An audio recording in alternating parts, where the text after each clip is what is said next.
Bom pessoal, saudações a todos aí que acompanham esse vídeo. Lembrando que tem outros vídeos aí no canal sobre configuração aí de inversor de frequência, tá ok?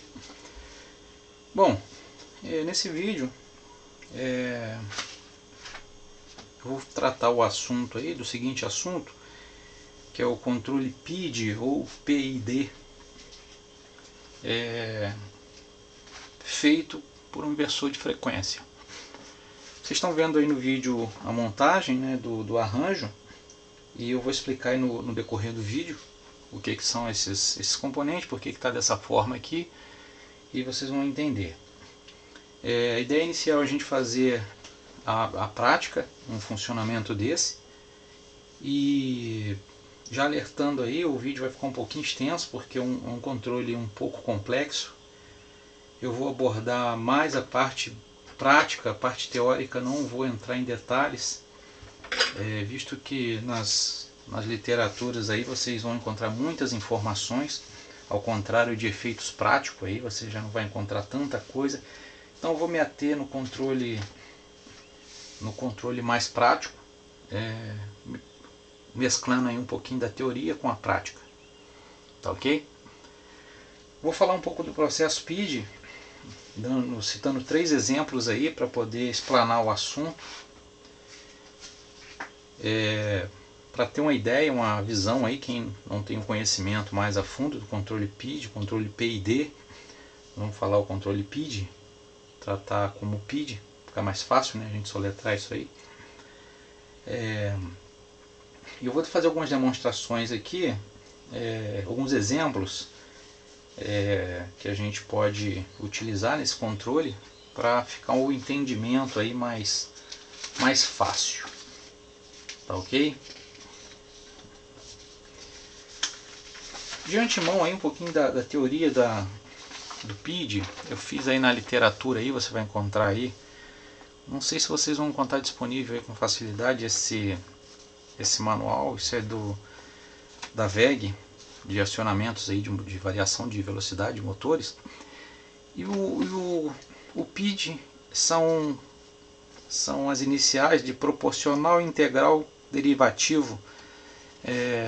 Então, com esse esquema de ligação em um determinado componente, transistor, amplificador, por exemplo, você vai encontrar a resposta aqui a cada entrada. Você vai encontrar esse gráfico de saída.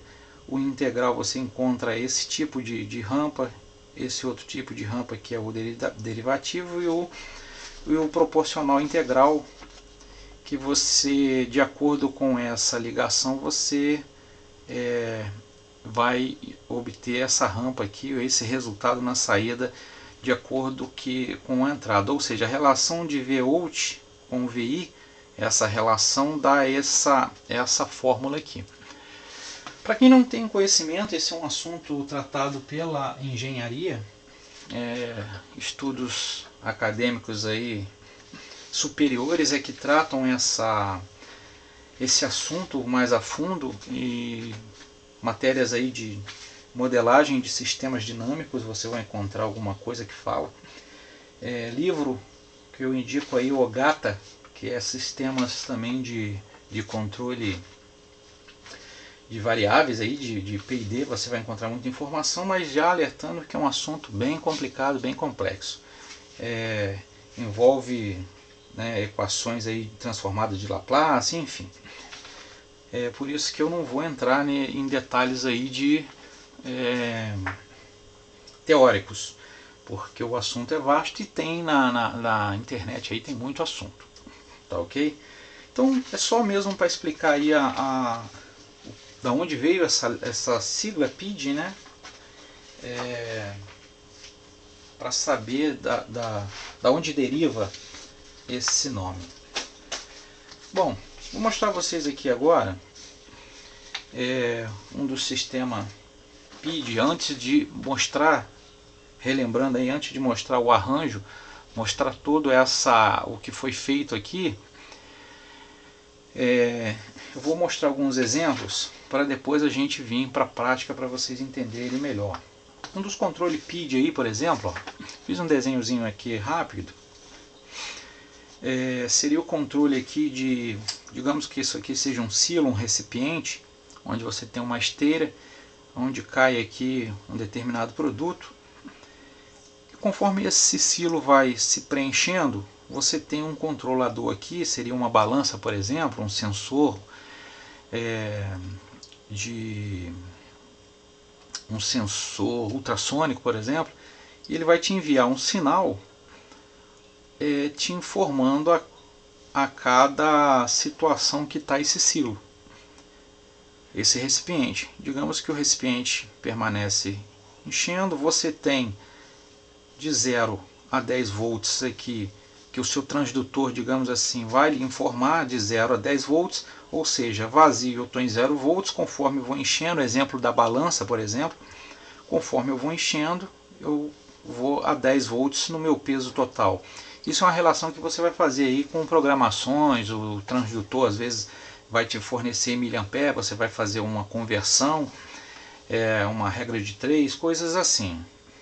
Também não vou entrar muito a fundo nesse detalhe não.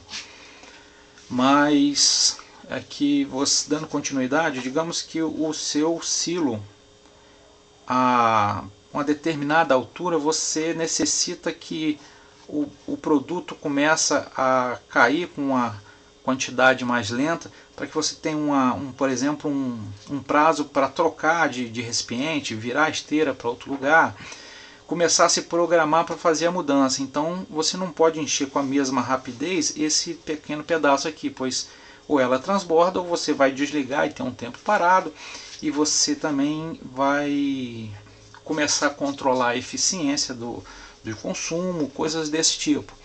Vou falar um pouquinho depois dessa eficiência, que é o que o pessoal vem trabalhando muito aí sobre eficiência energética, né? É o assunto aí do momento. Então, por exemplo, aqui, mais depois eu vou explicar, vocês vão entender nos parâmetros a relação aqui, por isso eu fiz esse lembrete. Você tem aqui uma tensão, quanto maior, menor a minha RPM. Então isso é uma relação indireta ao meu acionamento do meu motor. E você, por exemplo, quer que comece o seu processo a ser diminuído nessa margem aqui, nesse comprimento, eu não sei aí, são infinitas empregabilidades do PID. Então você vai ter um set point, um offset, para você regular isso. Digamos que você quer que seu processo comece a diminuir a frequência, a velocidade já aqui no meio do silo, para que você tenha uma parte maior, mais suave no preenchimento. Então seria uma dos empregos aqui do sistema PID. Uma outra situação aqui, muitos aí nem conhecem, mas sistema de pressurização de prédio. Se vocês notarem aqui, ó, você tem uma adutora, né, onde você deriva várias torneiras, vários pontos, e você tem aqui o seu sistema de controle aqui de 2, digamos aqui em bar, de 2, 4, 2, 3, 4, 5, 6 bar. O que acontece? A sua bomba vai pressurizar o sistema, o manômetro vai atingir a pressão de 6 bar e você vai desligar. Mas o que acontece se eu abrir só uma torneira? Eu vou ter uma queda de pressão, mas não suficiente. Se eu abrir outra torneira, a queda de pressão na minha linha vai ser mais acentuada, e assim sucessivamente. Que é os horários de rush aí, digamos que num prédio comercial, todo mundo aí no horário comercial está chegando, está todo mundo abrindo as torneiras, lavando as coisas, enfim.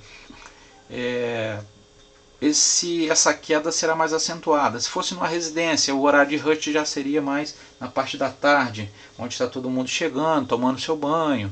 E então, o que acontece? Se eu manter tudo fechado, eu não tenho por que ficar pressurizando o sistema. Agora, se eu abrir uma torneira, abrir a segunda, abrir a terceira, essa queda da pressão vai começar a cair. O que eu faço? Para eu não dar uma pressão instantânea, que seria ligar e desligar o motor instantaneamente, eu começo a variar meu processo lentamente para que isso não interfira nas saídas das torneiras. O que eu faço? Eu estou aqui fiz um set point aqui no 4 bar, eu vou acionar o meu sistema, ele vai começar a pressurizar meu sistema até chegar ao 6 bar, independente se eu estou abrindo outras torneiras junto com esse funcionamento, porque o meu controle está pela minha pressão. Digamos que todo mundo abre ao mesmo tempo, você tem uma queda aqui brusca do seu sistema, o que acontece? O controle PID vai entender que você está muito baixo, ele vai fazer um acionamento mais acelerado. Ou seja, ele pressuriza com mais rapidez o seu sistema. Então esse é um controle PID. Imagine aí um sistema uma condição muito variável. Você tem um prédio residencial que você nem sempre está todo mundo em casa, nem sempre está todo mundo com as torneiras desligada. Você tem momentos festivos, você tem condições adversas que o seu controle aí fica mais instável com esse controle PID. Esse é um controle. Só falando aqui, ó, esse é um sistema inversamente proporcional. Por que eu fiz esse lembretezinho aqui, para depois nos parâmetros do inversor vocês entenderem. Quanto maior a pressão, menor a rotação da minha bomba. Porque se eu estou com a pressão elevada, eu tenho que estar com a rotação menor. E vice-versa, né? Por isso que é inversamente proporcional. E uma terceira condição aí muito conhecida, que é hoje aí o sistema de climatização, tanto que nós temos hoje o ar-condicionado inverter, que faz essa leitura aqui do seu ambiente. O que acontece? Você começa a refrigerar o seu ambiente, a temperatura começa a subir gradativamente e o meu motor começa a desacelerar, aí, começa a diminuir o processo de refrigeração do ambiente. Isso se dá das seguintes condições: se você tiver um auditório, por exemplo, que tiver muitas pessoas entrando e saindo, você não vai ter um controle muito instável dessa situação, porque hora a pessoa está entrando, hora estão saindo. Você pode ter um auditório muito cheio, você pode ter um auditório vazio, então isso aí fica difícil você pré-determinar uma condição para esse ambiente aqui. Então aqui, ó, então seria conforme a temperatura vai subindo, a minha rotação tem que aumentar, ou seja, o meu sistema de refrigeração tem que ser maior conforme a minha temperatura sobe. E conforme a minha temperatura desce, eu não tenho por que ficar mantendo o motor a todo vapor funcionando aí full time nas condições. Então esse controle vem sendo proporcionalmente à temperatura. Se você tem um ambiente fechado, o auditório fechou, ninguém saiu, ele vai funcionar só para manter a refrigeração do ambiente de acordo com seus set points e offsets, o que eu vou mostrar aqui no parâmetro. Você vai setar aí o seu equipamento, o funcionamento para isso. Tá ok? Bom, eu falei aí do que é o sistema, né, o tipo de variação, falar um pouquinho da eficiência energética, porque do controle PID.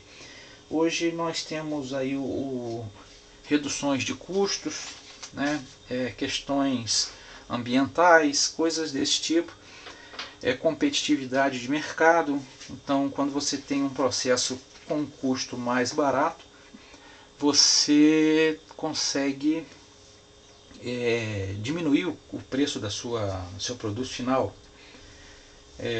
digamos assim. Então, esse controle PID ele te dá um certo controle dessa situação.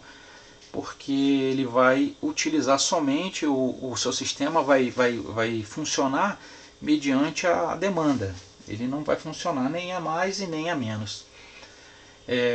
O ar-condicionado de hoje, ele liga, resfria o ambiente e desliga. Quando o ambiente vem caindo, ele liga novamente e desliga. Então, esse pico de partida, isso aí tudo influencia. Você fazendo isso em um aparelho de ar-condicionado, por exemplo, é pouco, mas imagine isso aí numa indústria onde tem muitos ar-condicionados funcionando, ou num sistema com vários motores entrando e saindo ao mesmo tempo. Então são coisas que em larga escala tem que ser visto. Tá ok? Vou falar aqui um pouquinho agora do meu sistema aqui, que eu montei, o que eu estou utilizando para fazer o controle PID. É um sistema de bancada, é uma simulação não próxima ao real, mas é uma simulação PID, uma simulação de um controle com um acionador externo, que é um sensor LM35, eu vou falar dele para vocês. Eu selecionei esse tipo de sensor porque ele é relativamente barato, está em torno aí de 5 a 10 reais aí em qualquer loja de eletrônica, você acha. Ele é de fácil instalação, é fácil manuseio, e eu consigo fazer a demonstração do que for comprar aí um sensor de temperatura na ordem aí de 150, 200, 300 reais aí, ou alguns equipamentos de pressão aí, alguns transdutores aí de pressão, para medição de pressão, para eu encontrar isso no mercado e fazer uma estrutura para pressão, por exemplo. Ele não fica um pouco complicado fazer essa demonstração, né? Eu tenho que pressurizar o sistema e despressurizar, teria que ter uma bomba, alguma coisa assim. Um controle bom para se fazer também o PID é o balança, controle de balança. Aí tem alguns dispositivos aí para você fazer a balança aí do Arduino, por exemplo, que é bem baratinho, e ele também vai te fornecer essa corrente aí que você precisa aí. Tá ok? Então, meu LM35 é esse transistor aqui.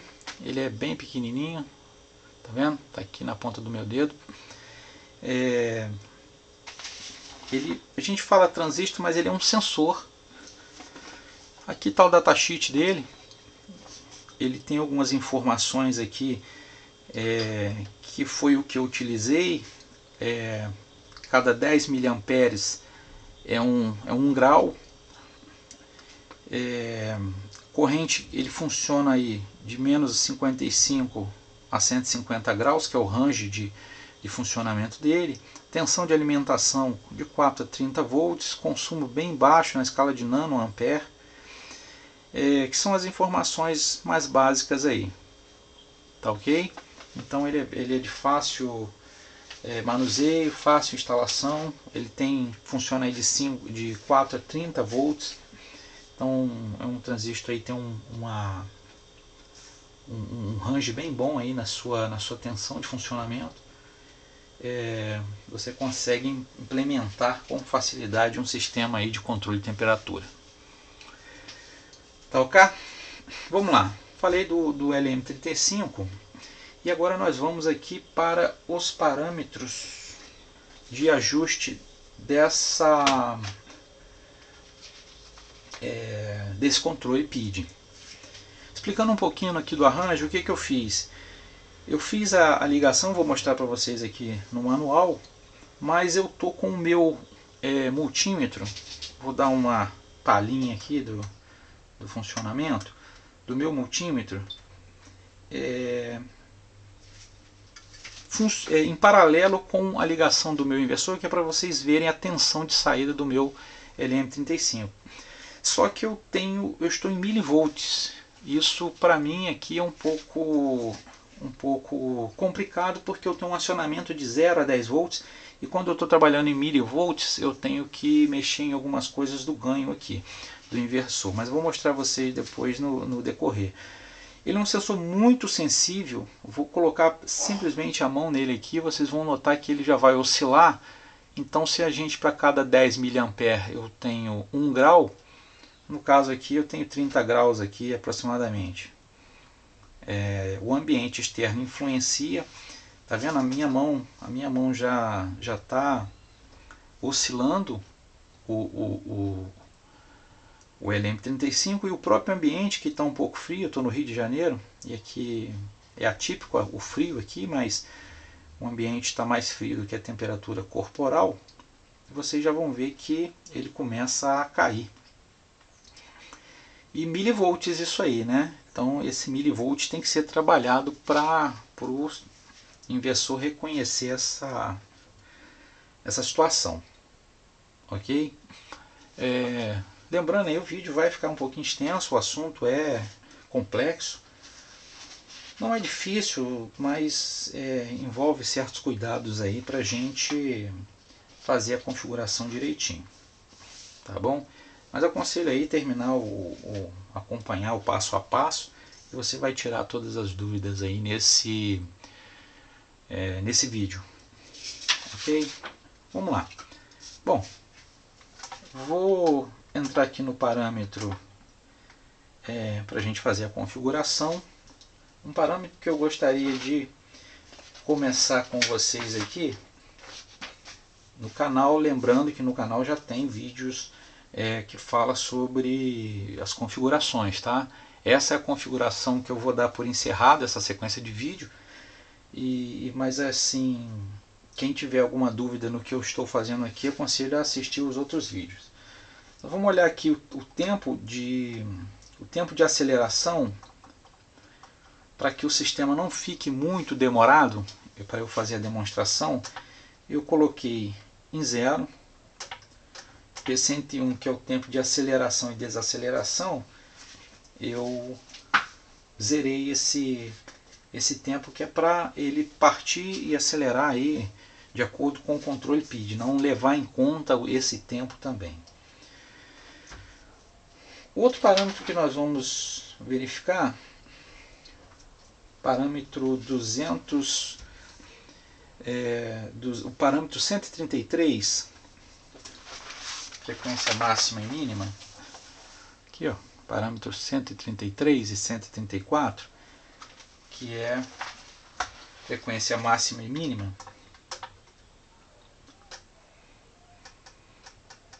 Deixa eu alterar aqui, 133, frequência mínima. O que é o meu mínimo? Já é o mínimo que o meu processo irá partir. Eu posso ter a necessidade de frenagem total do motor, ou posso ter um mínimo de condição de funcionamento dele. Então esse mínimo é parâmetro aí de cada função.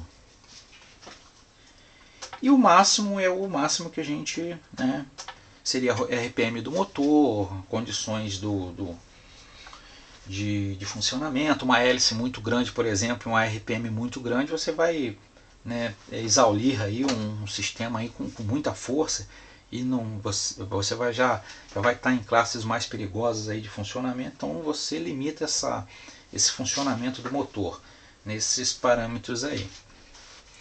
Tá ok? Agora nós vamos para o parâmetro 221.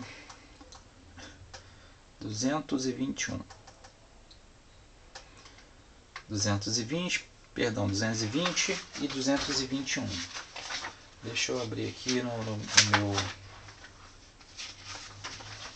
meu manual para a gente acompanhar passo a passo. 220, ele pede 2 aqui, vamos continuar. 221, quero mostrar para vocês aqui a situação, ó. 1 é na minha entrada analógica AL1. 1, eu estou informando ao inversor que essa entrada ela é uma entrada analógica. Deixa eu pegar aqui o manual Então a gente está aqui ó, com a entrada AL1. Então a gente vai informar para ela ó, 0 a 10, 4 a 20 mA, que é por essa entrada aqui, tá ok? E para você configurar dessa condição, o que eu quero mostrar a vocês aqui é o seguinte: 221 é 0, 222 ele pede para colocar 1, mas só que ele dá o erro.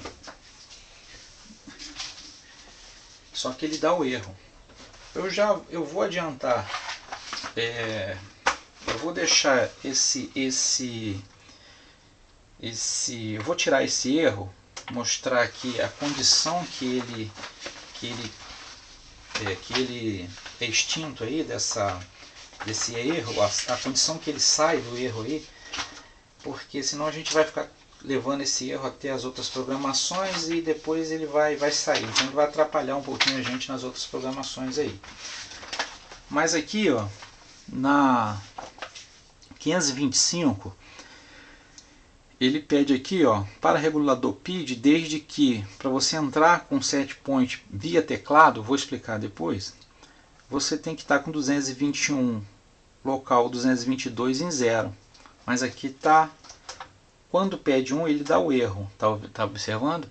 Então o que eu vou fazer? 222, eu vou colocar o 0 que está pedindo e o erro já desapareceu. Percebam que eu vou dar prosseguimento no parâmetro aí.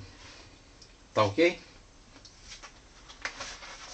Continuando aí, nós vamos para o parâmetro 229.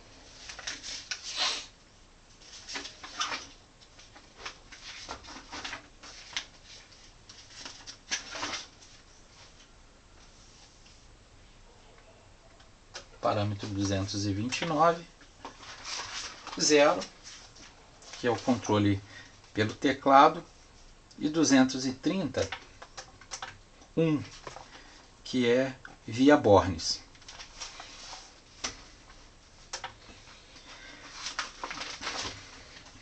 Agora a gente já vai começar a mexer propriamente dito aqui no sistema, no circuito, que é o ganho da entrada, que é o parâmetro 234.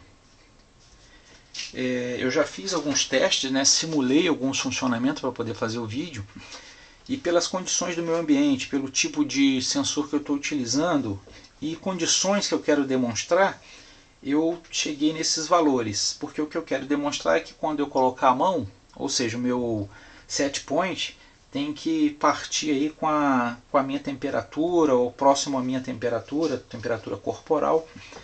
Eu já quero que o sistema parta. Isso para fazer a demonstração. Você pode ir lá e escolher outras coisas, outras condições, mas isso você vai vendo de processo a processo. Tá ok? Então, no parâmetro 234, mais uma vez aí não sendo muito teórico, o 234 aqui ó, é o ganho da entrada do sensor. O que eu havia falado do milivolts, eu tive que aumentar o ganho desse sensor porque eu trabalho numa escala de 0 a 10 volts e estou com um sensor que me entrega milivolts. Então, para o meu equipamento reconhecer, eu fiz um aumento de ganho dessa informação para o sensor, para o inversor, para ele interpretar essa condição. Porque se eu deixasse conforme estava, ele não chega a dar nenhum volt, então ele ia entender que o processo estava instável ali, digamos assim. Então eu fiz o controle pelo tipo de acionamento, pelo tipo de sensor que eu tenho, que é o LM35, esse aqui. Tá ok? Você tem uma tabela aqui que eu não destrinchei ela para fazer o vídeo, porque ela não é complexa, mas ela não ia me dar muita realidade. Na verdade, para efeitos de projeto você utiliza a tabela, mas quando você está em campo você tem outras variáveis, não somente aqui a da tabela, que vão te interferir no seu sistema. Então a gente faz um ajuste mais em campo, digamos assim. parâmetro 235, aqui ó, vamos lá, 235. Eu tô com uma sombra aqui, eu peço perdão a vocês, mas é devido aqui o meu refletor, para eu conseguir iluminar bem o ambiente aqui, ele vai dar essa sombra aí, por causa do suporte aí da câmera, aí. Então vai ficar essa sombra aí sombreado, mas acho que dá para ver legal. Mas reforçando, como já disse em vídeos anteriores, é bom estar com o manual na mão para você ter, né, familiaridade. 235, a informação 0 é de 0 a 10 volts e 0 a 20 mA. Ou seja, eu estou com a seguinte situação, de 0 a 10 volts, que o meu sensor fornece esse tipo de informação, em tensão, não em corrente. Você tem outros transdutores aí que funcionam com mA. Então, essa condição aqui, no caso do parâmetro 235, nós vamos alterar ela, alterar não, vamos permanecer com ela em 0. 236, esse parâmetro também, o 236, ele interfere aqui, ó, no seu offset, que é o que eu havia falado anteriormente. Para você fazer os cálculos pela tabela aqui, ó, como ela está mostrando, é onde você vai utilizar os valores do ganho que você utilizou, ganho da entrada, aqui é onde está aqui o ganho, para você efeito de cálculo. O 236 aqui, ó, offset da minha entrada, ou seja, é quando eu vou desligar o meu sistema, e eu tenho o set point, que é quando eu vou ligar o meu sistema. Então no meu parâmetro 236, de acordo com os meus cálculos aqui, de acordo com as minhas situações, eu fiquei com ele a menos 1, porque ele tem um ranger aqui de menos 20 a mais 20. Então essa foi a melhor situação que eu encontrei para a demonstração que eu estou fazendo.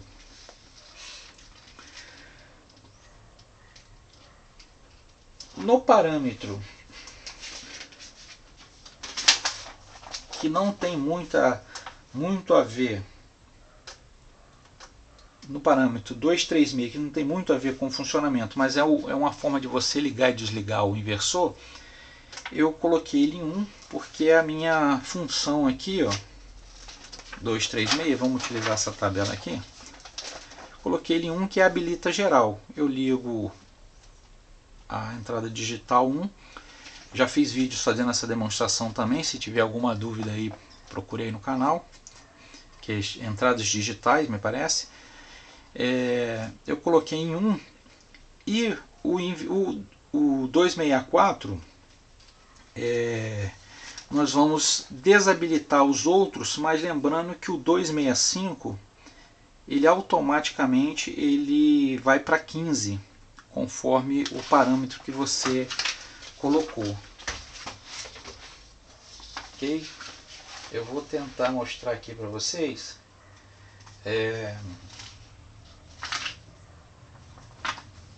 Essa informação aqui, que ele automaticamente ele vai para o valor de 15, o 265.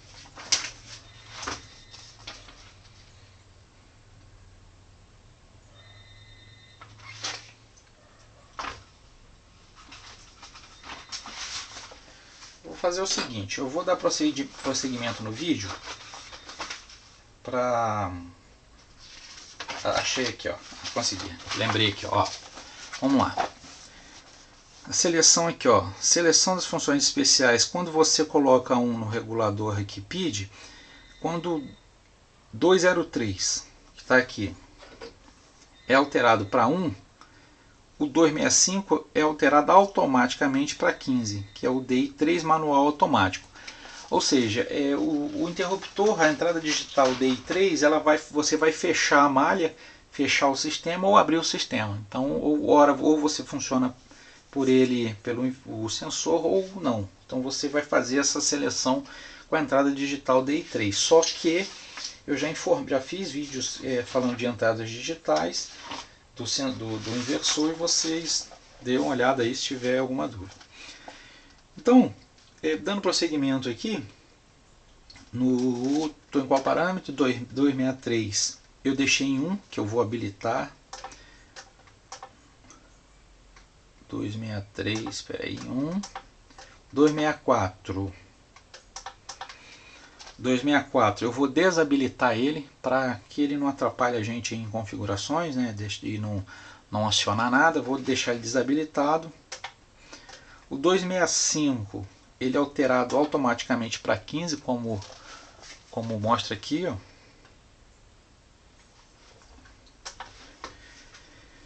E o 266 a gente vai colocar ele em 12, que também é uma informação que desabilita esse acionamento aqui das entradas. Então elas vão ficar sem função inicialmente. Agora nós vamos para um parâmetro que também é o que vai alterar diretamente o funcionamento do sistema PID. É o que eu havia dito para vocês. No parâmetro 520, o ganho proporcional e o integral, eu tive que aumentar para esse reconhecimento da baixa tensão que é fornecida pelo meu sensor. Então, se você quiser aí montar o seu sistema aí, ou quiser usar como exemplo, você já vai ter uma coisa bem próxima aí.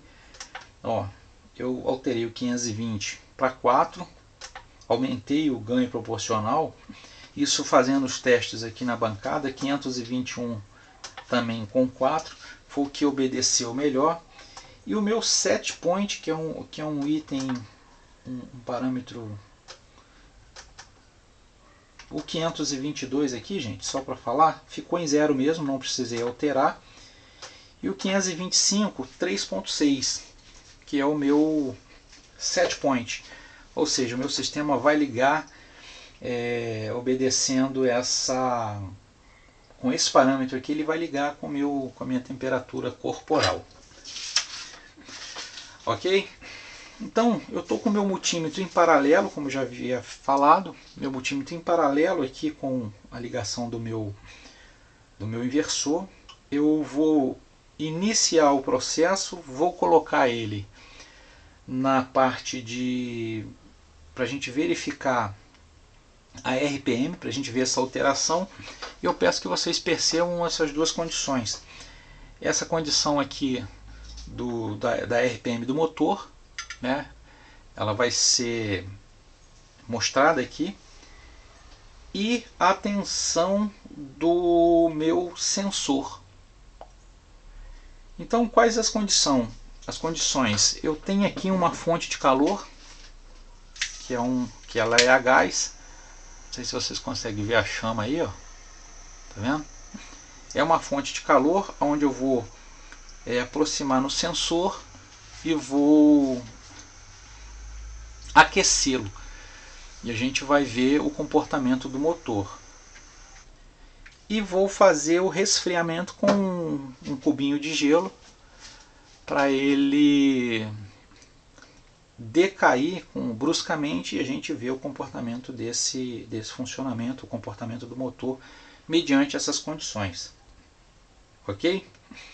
Bom, meu sistema está todo instalado aqui, o meu multímetro,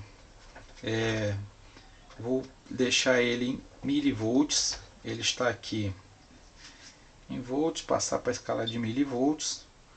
Ele já está me monitorando aqui, vamos atestar se isso está acontecendo. Está subindo. Bom, o meu sistema está configurado, meu inversor está configurado. Vou deixar aqui no parâmetro 0,2, que é a velocidade do motor, e vou demonstrar para vocês aí a condição agora. Vou startar, eu startei o motor. O que está se entendendo aqui? Que a temperatura está baixa, o meu sistema tá refrigerado, digamos assim, e o meu motor está quietinho, está parado aqui.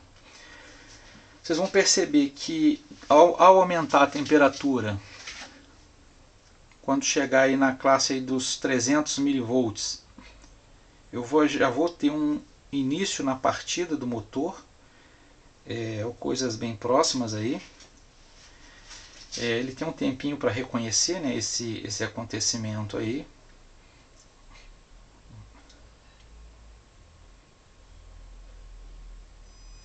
Ó, percebam que ele já está partindo quase que a 300, ó, ele já começou a partir, que é 300 mV, uma temperatura do corpo aí.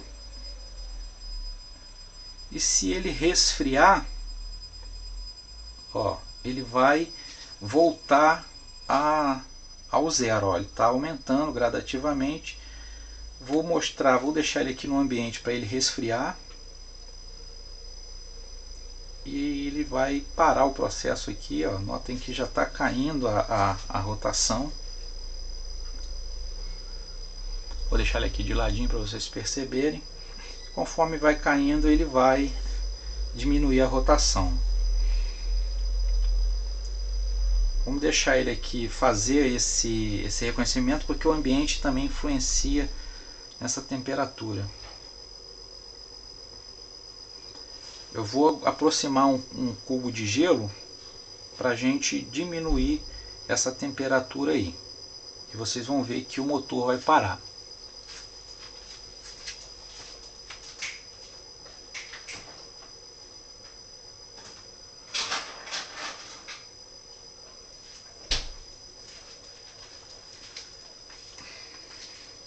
Bom, fui pegar lá o cubinho de gelo, mas eu queria que vocês percebessem aí essa queda aí gradativa, ó. Tá bem suave, tá quase que proporcional.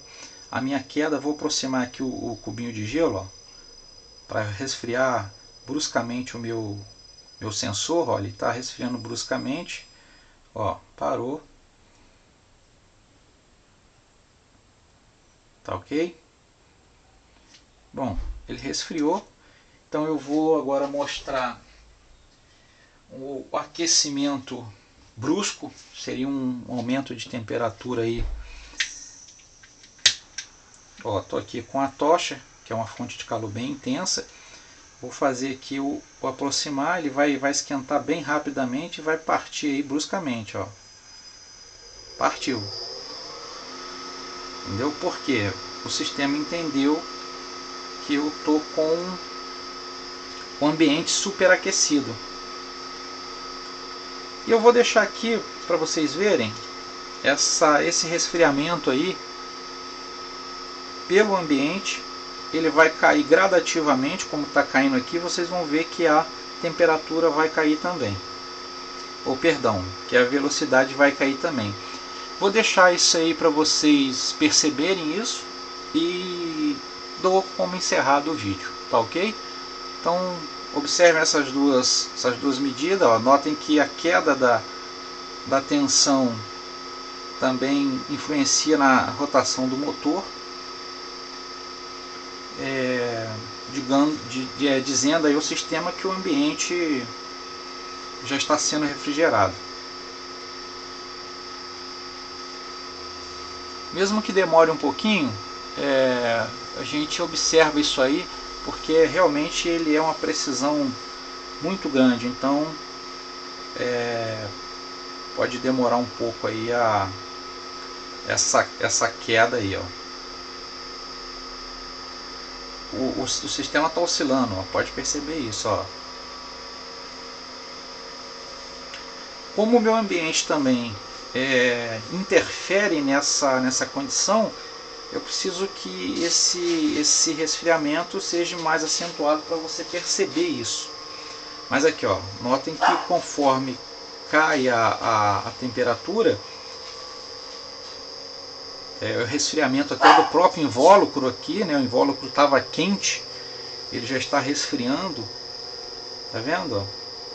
Tá caindo a minha tensão, 26 graus aí, digamos assim, porque cada 10 milivolts é 1 grau. que o meu sistema vai cair. Eu vou colocar a mão nele, ele vai esquentar, ele vai retomar essa condição de elevar a velocidade. Ó. Vamos observar aqui que já está esquentando. Antes mesmo dele parar, ele não vai parar para depois partir, ele vai começar a partir novamente.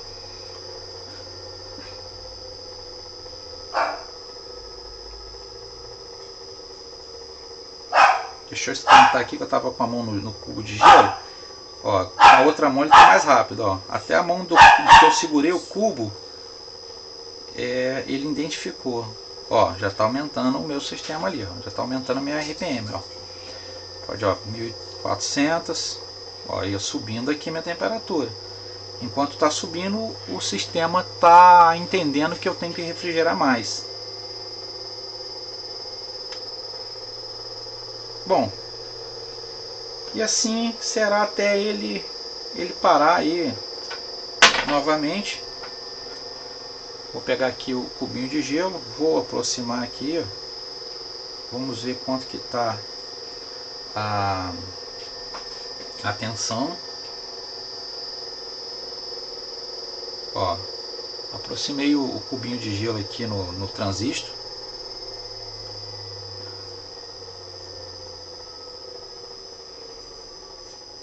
E ele vai começar a cair até desligar. Porque ele entendeu que o sistema está refrigerado. Outra situação aqui, vou colocar novamente a minha mão aqui. Eu fiz um set point a 300 mA mais ou menos, para que ele começasse o start. Ó, ele ainda não parou, está começando a subir, ó, a RPM dele.